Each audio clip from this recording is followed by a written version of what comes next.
Hello students, आज हम लोग बाल विकास की एक महामैराथन क्लास को देखेंगे। यहाँ से आपके प्रश्न 100% आएंगे। 30 में से 30 स्कोर आप कर सकते हैं। ये महामैराथन क्लास है सीडीपी का। आप बने रहिएगा हमारे साथ और देखिएगा। पहला प्रश्न बाल विकास की किस अवस्था को स्वर्णकाल कहा गया है ना। स्वर्णकाल किस अवस्था को कहा जाता है, ये आप बताइएगा। पहला ऑप्शन देखिएगा, शैशवावस्था, बाल्यावस्था, किशोरावस्था और प्रौढ़ावस्था, है ना। बाल विकास की जो अवस्था है वो कौन सी अवस्था को स्वर्णकाल कहा जाता है, आपको बताना। देखिएगा आपकी तैयारी क्या है। तो बाल विकास की किस अवस्था को स्वर्णकाल कहा जाता है, वो कहा जाता है किशोरावस्था को। किसको कहा जाता है? किशोरावस्था को। अगला प्रश्न देखिएगा। दूसरा है, मानव विकास का सिरापद अभिमुख सिद्धांत क्या बताता है। विकास जो होता है पैर से सिर की ओर होता है, विकास सिर से पैर की ओर होता है ना। विकास केंद्र से बाहर की ओर होता है और सामान्य विकास जो है सामान्य से विशिष्ट की ओर होता है। ये आप बताइए कौन सा ऑप्शन सही होगा। आपको ये चेक करना है विकास किस, है ना, कैसे होता है। विकास जो होता है पैर से सिर की ओर होता है या विकास जो है सिर से पैर की ओर होता है। जो विकास होता है सिर से पैर की ओर होता है। Option number B is the right answer. अगला प्रश्न देखिएगा। किशोरावस्था बड़े संघर्ष, तनाव, तूफान और विरोध की अवस्था है। यह कथन किसका है? थॉर्नडाइक, स्किनर, स्टैनली हॉल, है ना, क्रो एंड क्रो का। बताइएगा किसका है। जो तूफानी अवस्था को बताया था वो बताया था स्टैनली हॉल ने। Option number C is the right answer. चौथा प्रश्न देखिएगा। खिलौनों की आयु किस अवस्था को कहा जाता है। खिलौनों की जो आयु है किस अवस्था को कहा जाता है? पूर्व बाल्यावस्था को, उत्तर बाल्यावस्था को, शैशवावस्था को, इन सभी को। बताइएगा किसे कहा जाता है। ये कहा जाता है शैशवावस्था को, शैशवावस्था को, उत्तर बाल्यावस्था को, पूर्व बाल्यावस्था को। किसको कहा जाता है? जो खिलौनों की अवस्था होती है वो होती है पूर्व बाल्यावस्था। क्या होती है? पूर्व बाल्यावस्था। Next slide. ये देखिए पांचवा प्रश्न है, किस अवस्था में बालक में गैंग एज समूह अवस्था की प्रवृत्ति पाई जाती है। किस अवस्था में बच्चे गैंग मतलब समूह बनाने लगते हैं? शैशवावस्था, बाल्यावस्था, किशोरावस्था और प्रौढ़ावस्था। किस अवस्था में बच्चे जो होते हैं वो समूह बनाना स्टार्ट कर देते हैं। ये आपसे प्रश्न नंबर 5 में पूछा गया। तो वो अवस्था होती है बाल्यावस्था। बाल्यावस्था में जो बच्चे होते हैं वो क्या होते हैं? समूह बनाने लगते हैं, गैंग को बनाना स्टार्ट कर देते हैं। विकास कभी ना समाप्त होने वाली प्रक्रिया है। यह विचार किससे संबंधित है ना। एकीकरण का सिद्धांत, अंतः संबंध का सिद्धांत, निरंतरता का सिद्धांत, अंतः क्रिया का सिद्धांत। ये किसका सिद्धांत है बताइएगा आप लोग। ये सिद्धांत है निरंतरता का सिद्धांत। Option number C is the right answer. अगला प्रश्न देखिएगा। सातवां प्रश्न है, नवजात शिशु के सिर का भार उसके शरीर के कुल भार का लगभग कितना प्रतिशत होता है। नवजात शिशु के सिर का जो भार है वो उसके शरीर के कुल भार का कितना प्रतिशत होता है, ये आपसे पूछा गया है। वो लगभग प्रतिशत 10%, 25%, 35% और 50%। वो होता है 25%। Option number B is the right answer. आठवां प्रश्न देखिएगा। बाल विकास में किसका अध्ययन किया जाता है? केवल शारीरिक परिवर्तनों का, केवल मानसिक परिवर्तनों का, गर्भावस्था से किशोरावस्था तक के विकास का, या जीवन भर के विकास का। बताइएगा बाल विकास में किसका अध्ययन किया जाता है? वो किया जाता है गर्भावस्था से किशोरावस्था। Option number C is the right answer. अगला देखिए। जो भी भाई बहन इस वीडियो को देख रहे हैं, यदि चैनल पर नए हैं तो चैनल को सब्सक्राइब कर लीजिएगा और बेल आइकन को दबा दीजिएगा ताकि आने वाली सभी मैराथन क्लास आप तक पहुंच सके। और ज़्यादा से ज़्यादा अपने फ्रेंड्स को इस क्लास को शेयर करिएगा। अगली स्लाइड।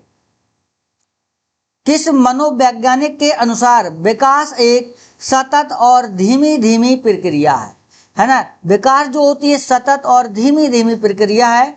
बताइएगा कॉलरनिक, पियाजे, स्किनर, हरलॉक। किसका है? विकास जो है एक सतत और धीमी प्रक्रिया है। ये किसने कहा है बताइएगा। ये कहा है स्किनर ने। किसने कहा? स्किनर ने। Option number C is the right answer. अगला 10वां प्रश्न देखिएगा, बाल्यावस्था को जीवन का अनोखा काल किसने कहा? बाल्यावस्था इंपॉर्टेंट प्रश्न कर लीजिएगा। बाल्यावस्था को जीवन का अनोखा काल किसने कहा? कोल एवं ब्रूस ने, रॉस ने, स्टेंग ने एंड टर्मन ने। किसने कहा बाल्यावस्था को जीवन का अनोखा काल किसने कहा? बताइएगा। Question number 10, option number A is the right answer, Cole एवं ब्रूस ने। 11वां प्रश्न है, बुद्धि वंशानुक्रम और वातावरण का योग नहीं बल्कि गुणनफल है, यह विचार किसका है? बुद्धि जो होती है वंशानुक्रम और वातावरण का योग नहीं बल्कि ये गुणनफल है, ये विचार किसका? थॉर्नडाइक का, वुडवर्थ का, गार्टन का, जेम्स ड्रेवर का। बताइएगा किसका है? प्रश्न नंबर 11 को बताइएगा। ये है वुडवर्थ का। Option number B is the right answer.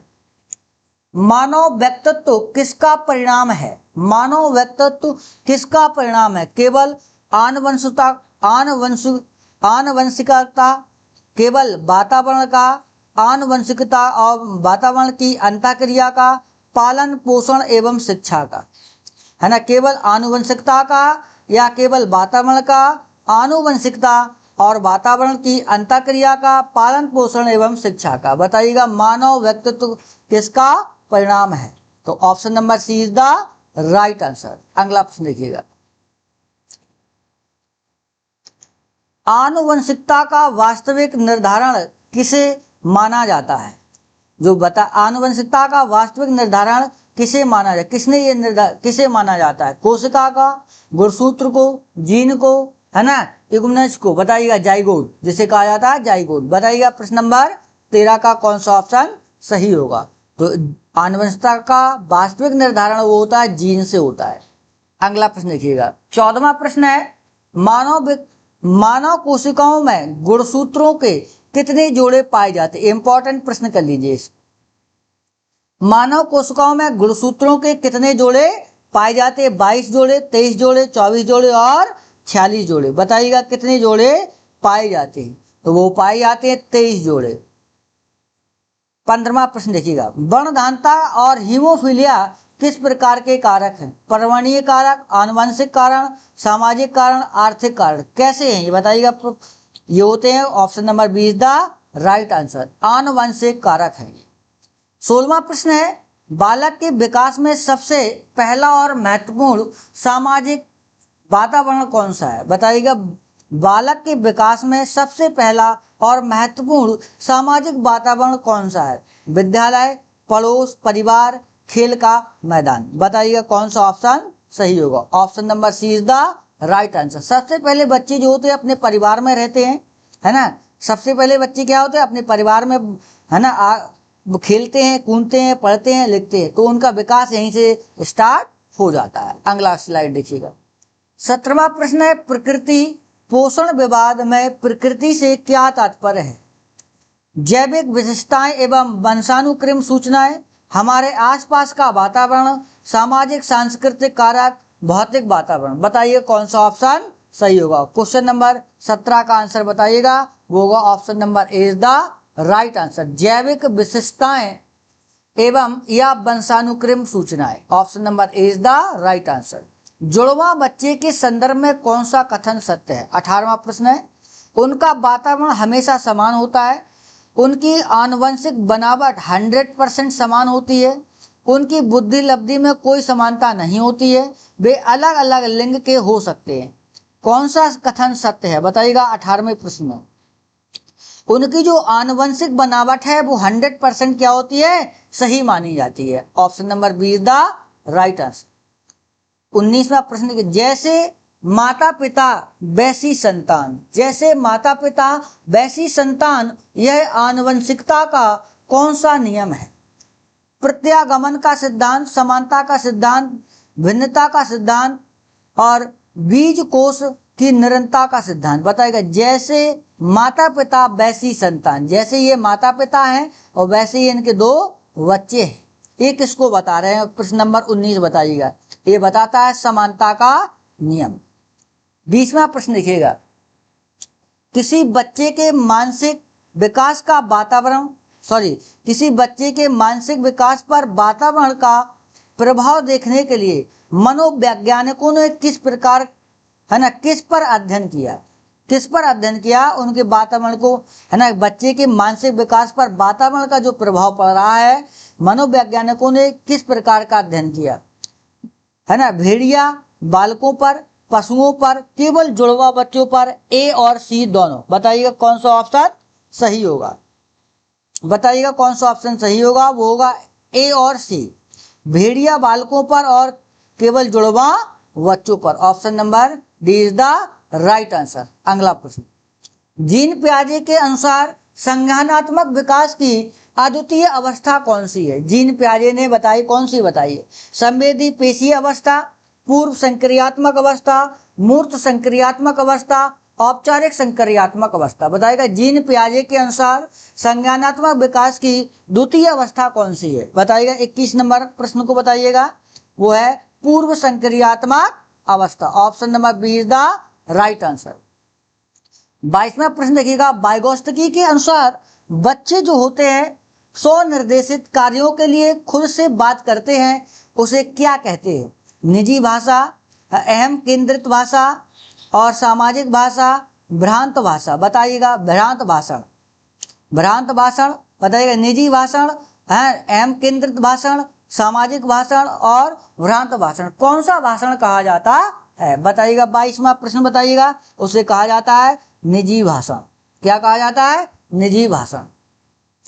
Lawrence कोहेलवर का सिद्धांत बच्चों के विकास से संबंधित है। कोहेलवर का जो सिद्धांत है वो विकास बच्चों के विकास से संबंध है। कैसे संबंध है? भाषा विकास, सामाजिक विकास, नैतिक विकास और शारीरिक विकास। भाषा का विकास होता है या सामाजिक विकास होता है, नैतिक विकास होता है या शारीरिक विकास होता है? बताइए कौन सा? ये होता है नैतिक विकास होता है। Option number C is the right answer. पियाजे के अनुसार अपरिवर्तनीयता या विचार की अनुक्रमणीयता किस अवस्था की विशेषता है? संवेदी पेशी अवस्था, पूर्व संक्रियात्मक अवस्था, मूर्त संक्रियात्मक अवस्था, औपचारिक संक्रियात्मक अवस्था। बताइएगा 24वां प्रश्न का आंसर कौन होगा? ये option number B is the right answer, पूर्व संक्रियात्मक अवस्था। अगला, जो भी भाई बहन इस वीडियो को देख रहे हैं वो चैनल को सब्सक्राइब कर लीजिएगा और बेल आइकन को दबा दीजिएगा ताकि आने वाली सभी मैराथन क्लास आप तक पहुंच सके। ज्यादा से ज्यादा अपने फ्रेंड्स को शेयर करिएगा। अगले प्रश्न को, वाइगोत्स्की के सिद्धांत में ZPD, इंपॉर्टेंट प्रश्न, ZPD, वाइगोत्स्की के सिद्धांत में ZPD का पूर्ण रूप क्या है? बताइएगा पूर्ण रूप क्या होता है?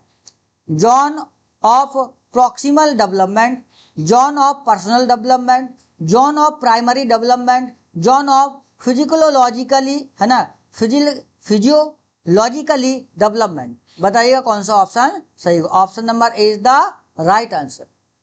26वां प्रश्न लिखिएगा, पियाजे के संज्ञानात्मक विकास में आत्म सातीकरण आत्म सातीकरण का क्या अर्थ है? बताइएगा आत्म सातीकरण का क्या अर्थ होता है?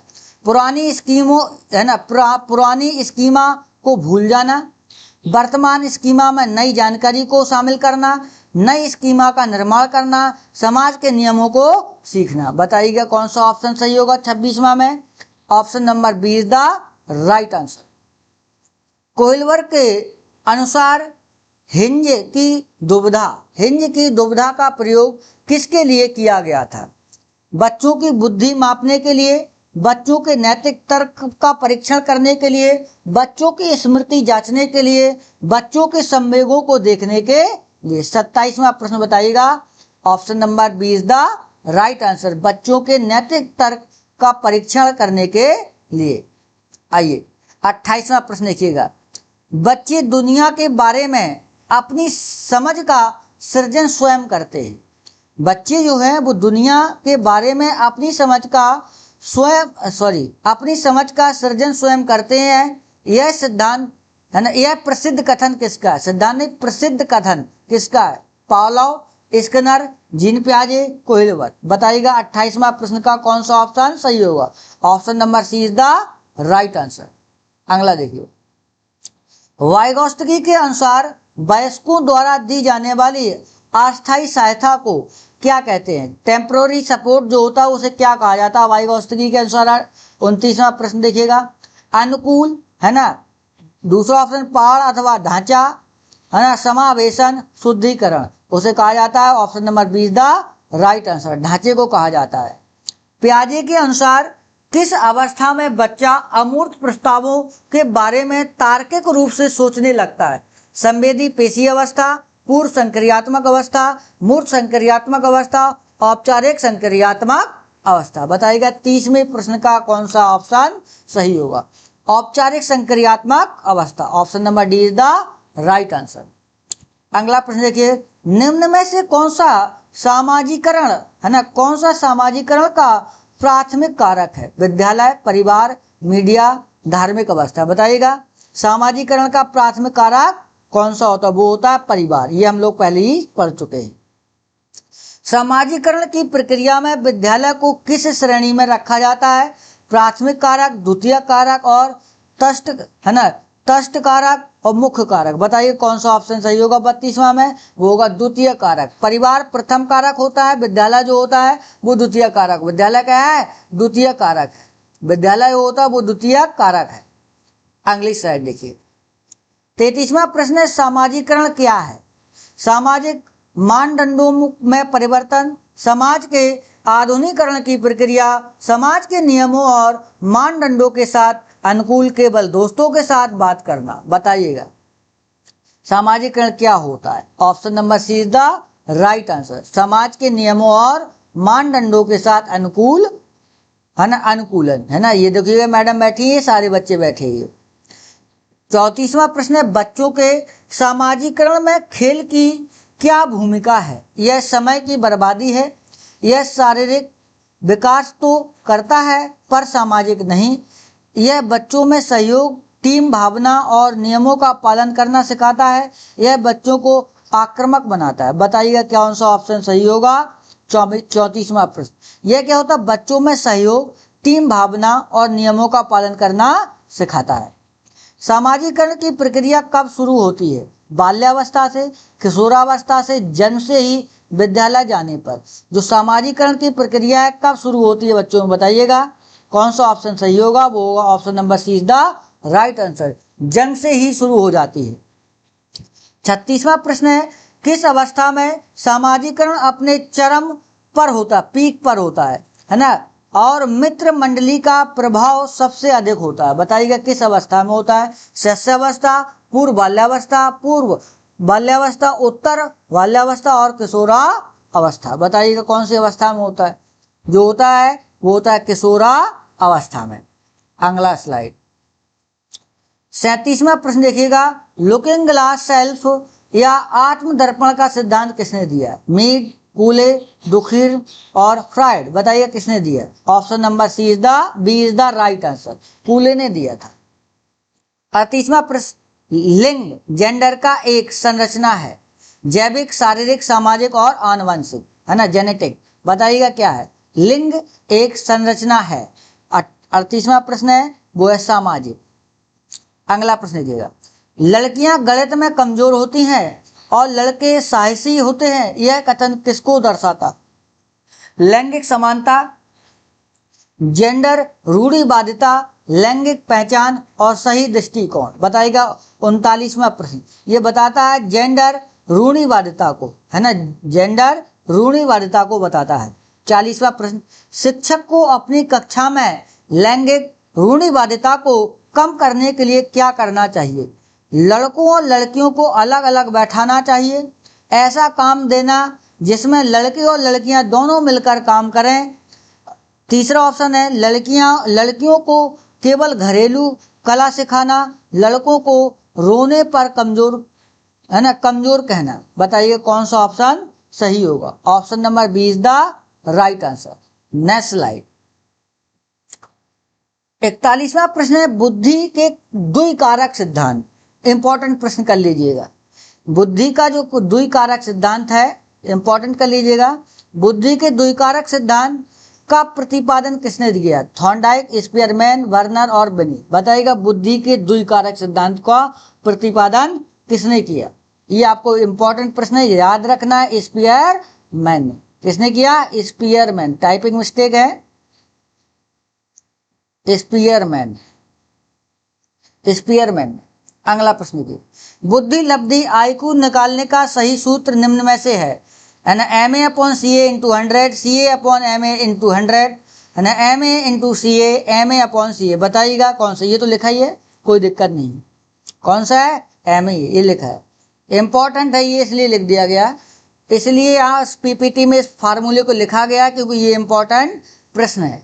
कौन सा है? इंपॉर्टेंट प्रश्न है। Option number A is the right answer, याद रखिएगा इस प्रश्न को।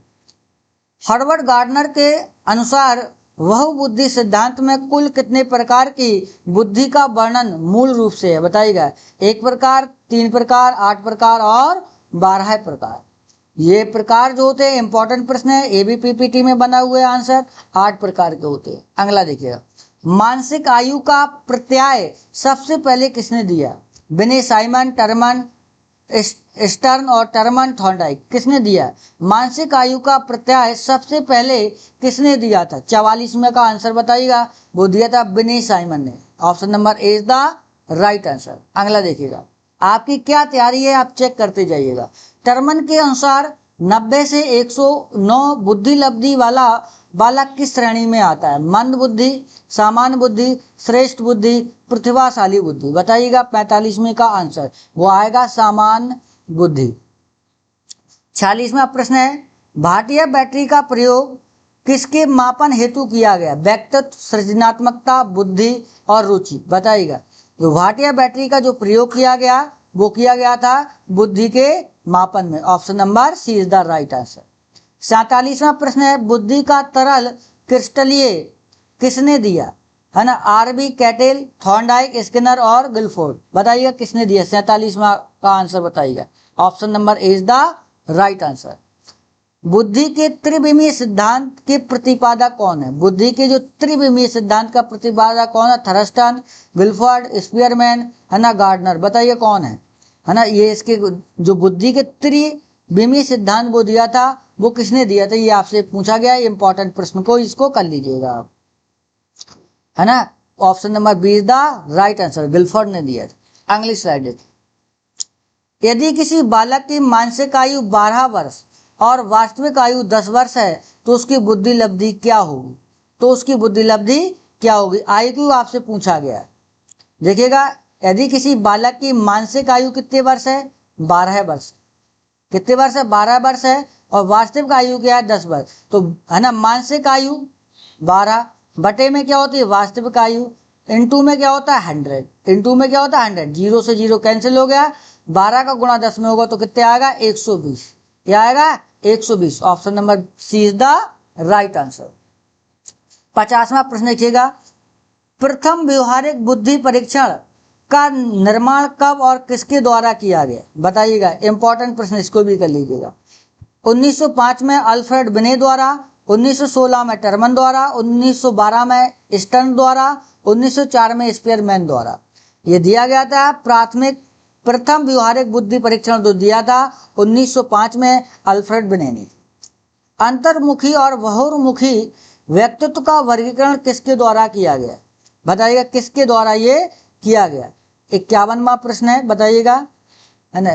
क्रेसमर, यंग और शेल्डन और ऑलफोर्ड ने किया था। ये किया किसने किया था? यंग ने किया था, है ना। अंतर्मुखी और बहिर्मुखी इंपॉर्टेंट कर लीजिएगा, व्यक्तित्व से प्रश्न आता है आपके एग्जाम में। सोरसा स्याही धब्बा परीक्षण का प्रयोग किसके द्वारा, किसके मापन हेतु किया गया? इंपॉर्टेंट प्रश्न है, कई बार आपके एग्जाम में ये भी आया है। सोरसा स्याही धब्बा परीक्षण का प्रयोग किसके मापन हेतु किया गया? बुद्धि, व्यक्तित्व, सृजनात्मकता, अभिक्षमता। ये किया गया था व्यक्तित्व के लिए किया गया था। सोरसा स्याही धब्बा परीक्षण किया गया था व्यक्तित्व के लिए किया गया था। क्या हो गया इसमें? आगे नहीं बढ़ रहा। कुछ टेक्निकल प्रॉब्लम होने की वजह से क्लास को रोकना पड़ रहा है। आगे की जो भी स्लाइड आपकी बची हुई है वो हम लोग नेक्स्ट वीडियो में कवर करेंगे। कुछ टेक्निकल फॉल्ट आ गया है, इस वजह से ये स्लाइड आगे नहीं जा रहा है। हम आपको जल्द से जल्द से इसके बचे हुए प्रश्न जो हैं 48 प्रश्न बचे हुए हैं वो नेक्स्ट वीडियो बनाकर हम अपलोड कर देंगे।